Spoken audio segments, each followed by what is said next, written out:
Kuku tales. बुद्धिमान कौन। एक नगर में 4 मित्र रहते थे। उनमें से 3 ने बहुत सी विद्याएं पढ़ी थीं। इन विद्याओं पर उन्हें बड़ा अभिमान था, परंतु उनमें सामान्य बुद्धि की कमी थी। चौथा मित्र बहुत अधिक पढ़ा लिखा तो नहीं था, परंतु बुद्धिमान था।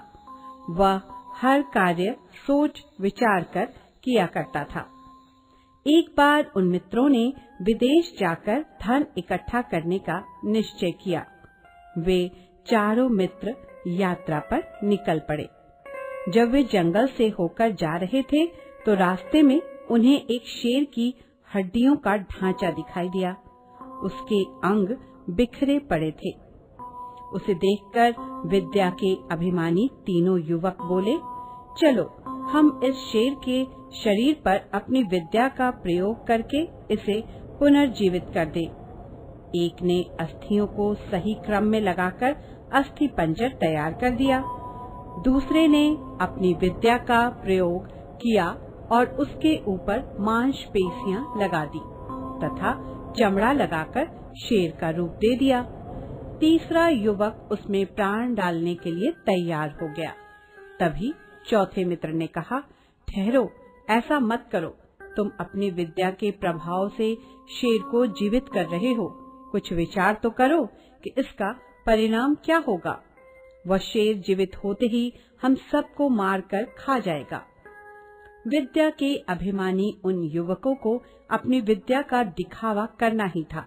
उन्होंने अपने मित्र की बात नहीं मानी।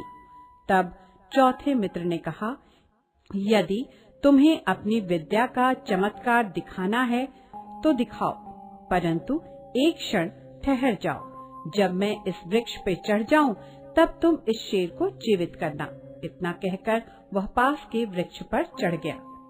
तीसरे युवक ने अपनी विद्या का प्रयोग करके शेर में प्राण फूंक दिए। जीवित होते ही शेर अपने सामने तीनों युवकों को खड़े देखा। उसने झपटकर तीनों युवकों को मार डाला और पेट भरकर अपने रास्ते चला गया। शेर के जाने के बाद चौथा युवक वृक्ष से उतरा। उसने सोचा, शास्त्रों और विद्याओं में कुशल होना काफी नहीं है। लोक व्यवहार को समझना तथा अच्छे बुरे का ज्ञान होना भी जरूरी है। विद्या में शक्ति तो बहुत है, परंतु उस शक्ति का बुद्धिमत्ता पूर्वक प्रयोग करना अति आवश्यक है, अन्यथा वह शक्ति हमारा ही विनाश कर सकती है।